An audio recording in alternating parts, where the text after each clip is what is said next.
talking about Twitter, you had a first row seat like most didn't in this past election, especially during the primaries.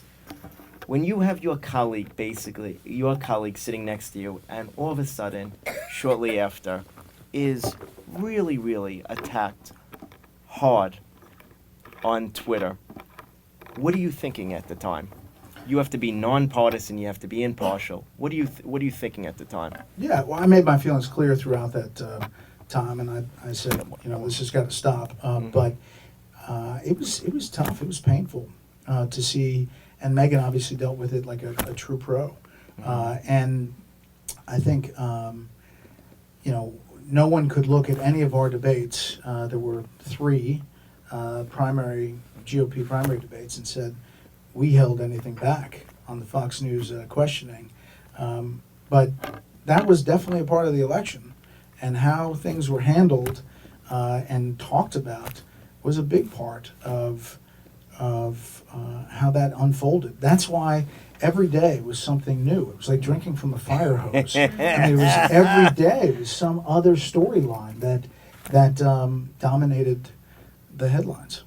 Do you think future elections are forever changed because the lines being erased or being pushed so much? They will be forever changed, but as I write in this book, the pendulum swings. Mm-hmm. The pendulum swings, and America makes a choice. Truman to Eisenhower was a pendulum swing. Obama to Trump is a huge pendulum swing. But America eventually, the pendulum finds its sweet spot, and of course it'll change forever. The communication, the social media, all of that. I think candidate Mark Cuban is going to be tough to run against. I guess. No, I'm just kidding. I don't know that. But there'll be a different breed, I'm sure. And like America found Eisenhower, you're going to find candidates that don't, fit the mold, but fit the moment.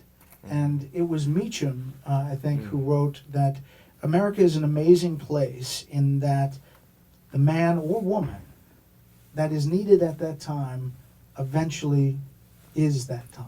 Mm-hmm. And Eisenhower was that person. That's what was needed at that moment in history.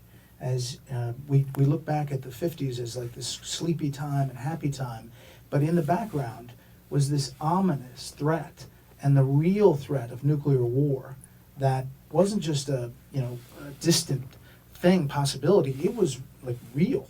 And when you think about the Cuban Missile Crisis, that was close. Mm-hmm. So I think you could translate back then to now.